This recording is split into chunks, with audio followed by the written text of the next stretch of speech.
Hello, कैसे हैं आप लोग। आपका एग्ज़ाम 24 को है। टाइम बहुत कम है, तो मैंने कुछ सीरीज़ बनाई है जिसके अंदर हम लोग मॉन्यूमेंट को डिस्कस करने वाले हैं। तो एक्चुअली मेरी टीम भी काम कर रही है, तो ये कि स्लाइड आती रहेंगी तो मैं उसको रिकॉर्ड करके आप लोगों को रिवाइज कराता रहूँगा, ठीक है। तो इसमें से क्वेश्चन है, देखिए, जो भी हम बात करते हैं मॉन्यूमेंट के ऊपर, तो मॉन्यूमेंट या जो आर्किटेक्चर के अंदर जो बिल्डिंग्स के ऊपर आते हैं, 3 क्वेश्चन बन सकते हैं, 3 टाइप के लिए। मतलब आपको एक इमेज दी जाएगी। फॉर एग्जाम्पल, मैंने एक इमेज दी थी ताजमहल की, तो ताजमहल के ऊपर 3 क्वेश्चन बन सकते हैं। पहला क्वेश्चन क्या बन सकता है, इसका नाम पूछा जा सकता है कि what is the name of this building, ठीक है, first type of the question. दूसरा टाइप क्वेश्चन पूछा जा सकता है कि they can ask you what the location, कि ये भाई कहाँ पर लोकेटेड है, ठीक है। तीसरा क्वेश्चन बन सकता है इसके आर्किटेक्ट का नाम, है ना, जो इंपॉर्टेंट हो सकता है, जो मेजर बिल्डिंग्स है, जो इंपॉर्टेंट बिल्डिंग्स है उनके आर्किटेक्ट के बारे में पता होना चाहिए। तो इस सीरीज के अंदर हम लोग इंडियन मॉन्यूमेंट्स को देखेंगे, और अगर टाइम मिलेगा तो हम लोग वर्ल्ड मॉन्यूमेंट्स को भी डिस्कस करेंगे इन द प्रेजेंटेशन फॉर्मेट, ठीक है। एक चौथा क्वेश्चन बन सकता है, लेकिन उसके चांसेस बहुत कम होते हैं। हो सकता है कि आपका बिल्डिंग मटेरियल या फिर उसका ओरिएंटेशन, लेकिन इसके में चांसेस बहुत कम होते हैं, तो उसको हम ज़्यादा डिस्कस नहीं करेंगे। तो स्टार्ट करते हैं। पहला पार्ट है जिसके अंदर हम 10 मॉन्यूमेंट डिस्कस करेंगे। पहला ताजमहल।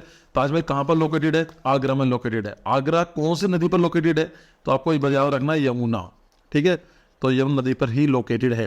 तो आप जानते हैं किसने बनाया था? शाहजहां ने बनवाया था, एम्परर शाहजहां ने अपनी वाइफ मुमताज महल के की याद में, ठीक है। सो एक्यूजिट डिजाइन में intricate marble, inlay work, geometrical patterns and delicate carving showcasing exceptional craftsmanship. साथ में से ग्रीन गार्डन्स हैं, तो आपको याद रखना है चार बाग स्टाइल। ये कई बार क्वेश्चन पूछा जा चुका है कि what is the meaning of the 4 garden, मतलब 4 बाग। तो 4 मतलब 4 का मतलब होता है 4 बाग। तो सिंपल है, एक गार्डन है हमारे पास, उसको हमने 4 में डिवाइड कर दिया और हमने बीच में इसका मेन स्ट्रक्चर रख दिया। उसके बाद भी छोटे होते चले जाते हैं, लेकिन this is the main thing about the 4 Bagh style. तो ये forward type of garden making है, जो कि मुगल आर्किटेक्चर में इवॉल्व हुआ था, ठीक है। तो यहाँ पर आपको देखने को मिलेंगे, तो ये सब चीज़ें आती हैं। आपसे क्वेश्चन पूछा जा सकता है कि who was the architect of this Taj Mahal? तो उस्ताद अहमद लाहौरी, ठीक है। कुछ लोग उसको ईसाई बोलते हैं कुछ, लेकिन कन्फ्यूजन है कि दोनों अलग अलग थे या फिर दोनों एक ही पर्सन थे। तो खैर आप उसको देख लीजिएगा, दोनों में नाम आएगा तो एक को क्लिक करके जाएंगे। लाहौरी ज़्यादा अप्रोप्रिएट माना जाएगा इस केस में। अगर हम बात करते हैं मुगल आर्किटेक्चर के बारे में, तो कुछ चीज़ें बहुत कॉमन होती है मुगल आर्किटेक्चर के लिए, जैसे सिमेट्री पर काम करते हैं, ठीक है, सिमेट्री पर आती है। दूसरा जाएगा कि मिनारेट्स आपको देखने को मिलेंगी, जैसे यहाँ पर है मिनारेट्स हैं, ठीक है। फिर आता है आपको आर्चेस देखने को मिलेंगे, जैसे यहाँ पर आपको आर्च देखने को मिल रहा है, can you see this is arches, ठीक है। यहाँ पर आपको यूज़ ऑफ फाउंटेन भी देखने को मिलता है, पानी का अच्छा खासा फाउंटेन के रूप में यूज़ किया जाता है, ठीक है। इसके साथ आता है आपको कैलीग्राफी, मतलब जो कुरान की आयतें हैं बहुत ही सुंदर राइटिंग में लिखी गई हैं, तो कैलीग्राफी है। एक क्वेश्चन पूछा गया था पित्रादुरा टेक्निक के बारे में। तो पित्रादुरा टेक्निक क्या होती है कि मान लीजिए आपके पास एक टाइल है, like it is made of the white sandstone या मार्बल, कुछ ही मान लो। तो इसको हटा देंगे, इस वाला पार्ट आपने निकालने के बाद आपने क्या करा, इसको फिल कर दिया सेमी या प्रीसियस स्टोन से। तो इस टेक्निक को बोला जाता है पित्रादुरा टेक्निक, ठीक है। ये चीज़ भी आती है। तो ये सब चीज़ याद रखना, मुगल आर्किटेक्चर में काफ़ी सब चीज़ें कॉमन रहती हैं। अगला है कुतुब मीनार। तो ये कुतुब मीनार जो है कुतुबुद्दीन बख्तियार काकी के लिए बनाया गया था। कुतुबुद्दीन ऐबक ने बनवाया था, लेकिन उसने अपने लिए नहीं बनवाया था। कुतुबुद्दीन ऐबक ने बनवाया था किसके लिए? कुतुबुद्दीन बख्तियार काकी, एक सूफी सेंट हुआ करते थे, उसके बहुत बड़ा फॉलोवर था कुतुबुद्दीन ऐबक, तो उसके लिए बनाया था। वो वाली बात है, कुतुब का नाम पवन था तो लोग उससे कन्फ्यूज होते हैं, ठीक है। कुतुब मीनार कहाँ पर देखने को मिलेगा? आपको दिल्ली में देखने को मिलेगा। तो symbolise the Indo Islamic culture, तो इंडिया इस्लामिक कल्चर पर देखने को मिलेगा। फ्यूचरिक intricate inscriptions and beautiful red sandstone, तो किसका बना हुआ है? ये लाल पत्थर का, जो कि सैंडस्टोन है उसका बना हुआ है, ठीक है। यूनेस्को वर्ल्ड हेरिटेज साइट में काउंट होती है, और surrounded by the ancient ruins of the historical structures offering a glimpse into the Delhi past. तो आपको काफ़ी कुछ देखने को मिलेगा यहाँ पर। आप देखें मिनारेट्स है। अच्छा, एक मिनारेट्स दूसरी बनाई जाने वाली थी, ये इसका जो प्लानिंग थी स्टार्टिंग में कि हम 2 बनाएंगे, लेकिन एक कंप्लीट हो पाई, दूसरी कंप्लीट नहीं हो पाई, तो वहाँ की फाउंडेशन स्टोन्स आपको देखने को मिल जाएंगे। क्लियर है? तो ये भी याद रखना कि कहाँ पर है, किसने बनवाया था। फिर आता है लाल किला दिल्ली का। कहाँ पर है ये? दिल्ली का ऑफकोर्स। तो यहाँ पर आप देखेंगे 15 अगस्त को स्पीच दी जाती है। काफ़ी ये एक तरह से इंडिया का सिंबल है, इंटीग्रिटी सोवरेनिटी को दिखाता है। अगेन मुगल आर्किटेक्चर का मास्टरपीस है, N impressive example of the Mughal artistic and engineering showcasing grandeur and the opulence, ठीक है। यहाँ पर अगर हम बात करें किसने बनवाया था, यस, तो इसका नाम है शाहजहां। शाहजहां ने 3 मेजर बिल्डिंग्स बनवाई थी। ताजमहल तो आप लोग जानते ही हैं, सब लोग याद रखते हैं ना ताजमहल का। लेकिन आपको पता होना चाहिए कि लाल किला जो है, जो रेड फोर्ट है ये वाला, दिल्ली वाला, नॉट आगरा वाला, ठीक, I am talking about the red fort of Delhi, तो ये भी शाहजहां ने बनवाया था। इसके साथ साथ जामा मस्जिद जो कि दिल्ली में है, जामा मस्जिद, ये तीनों ही इंपॉर्टेंट जो स्ट्रक्चर्स हैं ये बनवाए गए थे शाहजहां के द्वारा, लेकिन लोग ताजमहल को ही याद रखते हैं, तो please don't forget about this two other things, ठीक है।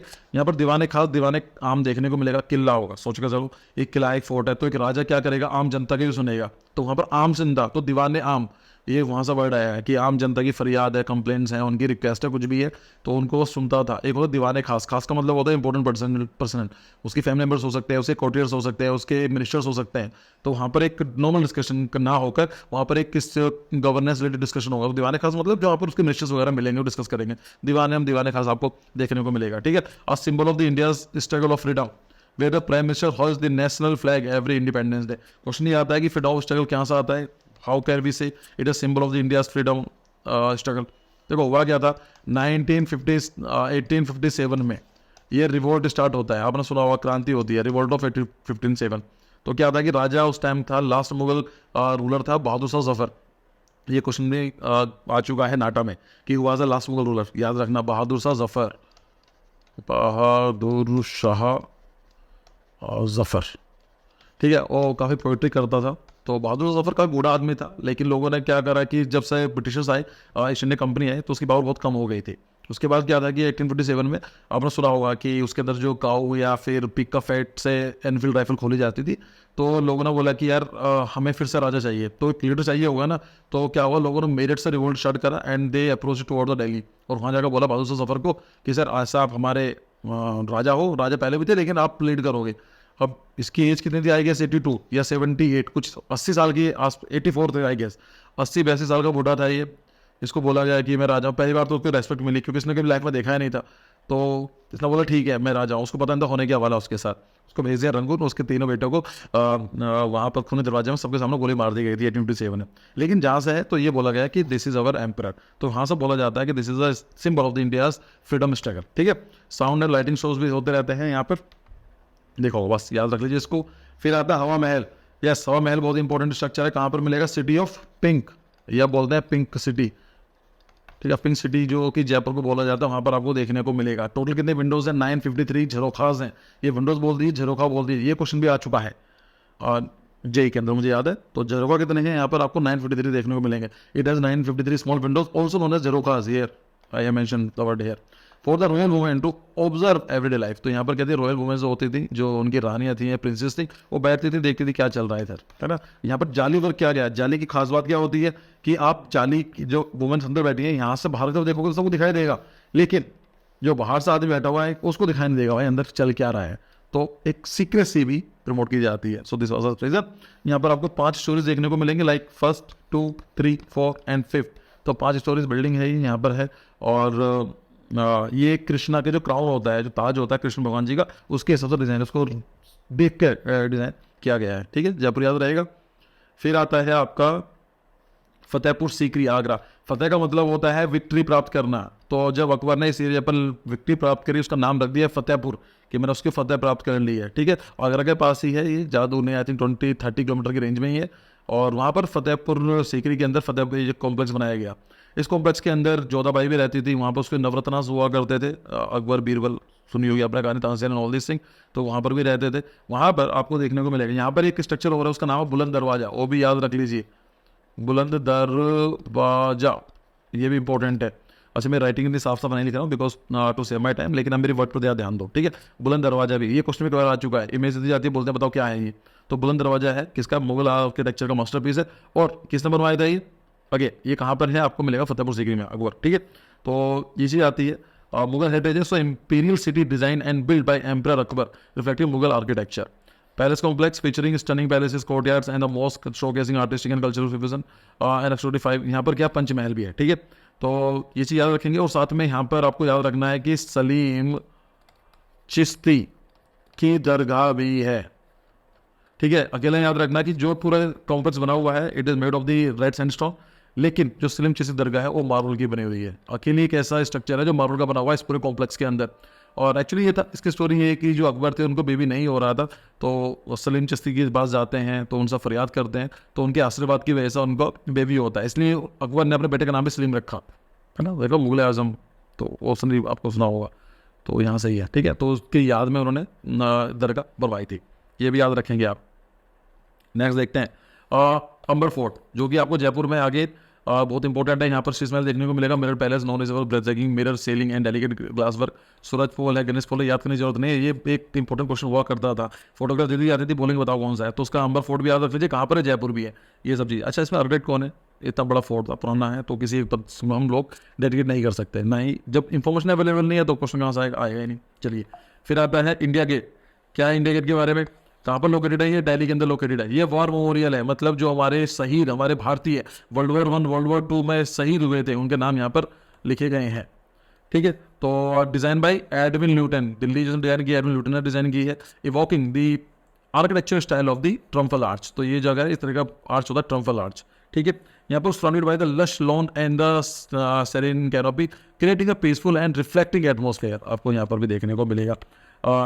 यहाँ पर एक लैंड एक लिमिटेड है, तो जो शहीद हुए उनका नाम लिखा गया है, लेकिन ऐसे बहुत सारे और भी थे जिनका नाम नहीं लिखा गया था और जिन्होंने अपनी लाइफ खो दी थी, तो इसके लिए ये आपके पास में ही, इसके पास ही देखने को मिलेगा वॉर मेमोरियल, आप जा सकते हैं वहाँ पर, जितने हमारे शहीद सैनिक थे उनके नाम लिखे गए हैं, ठीक है, याद रखना इस चीज़ के लिए। और बस बता दिया ना, यहाँ पर एडविन न्यूटन ने इसको डिज़ाइन किया हुआ है। फिर आता है लोटस टेम्पल, ये तो आप जानते हैं, लास्ट ईयर क्वेश्चन पूछा गया था, और ये पूछा गया था who was the architect of the lotus temple located in Delhi. तो लोटस टेम्पल क्या है, लोटस की शेप में है, देख सकते हैं आप इस चीज़ को, और ये कहाँ पर लोकेटेड है, दिल्ली में है। किस फेथ के लिए ये क्वेश्चन पूछा जा चुका है कि जो लोटस टेम्पल है किस फेथ के लिए है, so it is Bahai's faith, ठीक है। Serene and the welcoming palace for the people for all faith to pray and meditate. Lotus inspired architecture है, तो ये जो आर्किटेक्चर है लोटस इंस्पायर्ड हुआ है, हम इसको बायोमिमिक्री भी बोल सकते हैं, बायोमिमिक्री, मतलब नेचर से इंस्पायर्ड होकर उसको अपने डिज़ाइन में इंटीग्रेट करना, दैट्स कॉल्ड द बायोमिमिक्री। ये भी है, इसको ऑर्गेनिक आर्किटेक्चर बोला जा सकता है, क्योंकि इसके अंदर को भी है और नेचर के साथ डायरेक्टली ये कन्फ्लिक्ट नहीं कर रहा है, ठीक है। So the breathtaking lotus shape structure is an architectural marvelous representing purity and palace, ठीक है। कम्युनिटी एंगेजमेंट, बस इतना याद रख लीजिए, इतना, और इससे रिलेटेड कोई क्वेश्चन तो आई गेस नहीं बनेगा, आर्टिस्ट नाम याद हो गया, यस खत्म है। चलिए लास्ट देखते हैं फॉर इन दिस वीडियो। अच्छा, उसके बाद वीडियो आपको अपलोड होती रहेंगी, जैसे ही मेरा प्रेजेंटेशन तैयार होगा आएगी मैं रिकॉर्ड करूंगा, उसको एडिटिंग करके हम लोग डाल देंगे। आपके एग्जाम में क्वेश्चन जो भी आएंगे इसी से आने चाहिए मेरे हिसाब से, ठीक है। गारंटी कुछ नहीं है, मैं ट्राई कर सकता हूँ, बाकी तो देखो क्या होता है। फिर आता है गेट वे ऑफ इंडिया, तो कहाँ पर है, इंडिया गेट हम लोग देखा था, gate of India is different, कभी कभी बच्चे कंफ्यूज हो जाते हैं, gate of India, India gate दोनों अलग अलग, gate of India is Mumbai and India gate जो है आपका दिल्ली में है, ठीक है, ये यहाँ पर आ गया। So architectural combination of the Hindu and Muslim architectural features facing the Arabian Sea, तो कौन सा नदी कौन सी सी है मुंबई में, ये भी याद रखें, अरेबियन सी में है, ठीक है। और लाइक इसके अंदर मेरे पास स्पेस नहीं है, चलो थोड़ा सा यहाँ से देख लेते हैं। देखो ये मुंबई यहाँ पर है, तो एक क्वेश्चन पूछा गया था कि वेस्ट साइड में अरेबियन सी है, अरेबियन से, ठीक है। शायद आई थिंक एक क्वेश्चन ऐसा आया था कि आपकी साइड गोवा में है, तो आपको विंडो फेसिंग बनाना है, तो विंडो कौन सी डायरेक्शन देनी पड़ेगी, ऐसा कुछ क्वेश्चन था। तो सिंपल सी वाली बात है, this is east, this is west, तो मेरी कोई बिल्डिंग यहाँ बन रही है तो मुझे इस साइड देखना पड़ेगा ना, तब तो मुझे दिखाई देगा, तो यहाँ पर आ जाएगा, करेक्ट। चलिए, सो हिस्टोरिकल लैंडमार्क क्या है, constructed to commemorate the visit of the king George V and queen Mary to Mumbai 1911, और आई थिंक यही राजा ऐसे थे जो इंडिया में कभी विजिट करें, पूरे ब्रिटिश कार्यकाल में, एम्पायर टाइम पीरियड में कोई भी राजा नहीं आया, सिर्फ यही आए थे। Majestic structure, imposing and integrated structure serving symbol and unity of and diversity, तो देखा होगा मैं कई बार, ये इसकी फोटोग्राफ भी आती हैं, वीडियोज़ वगैरह भी वायरल होती हैं। सो ठीक है, दूसरी वीडियो में देखते हैं, और भी पढ़ने वाले हैं, तो चलो सी यू, बाय।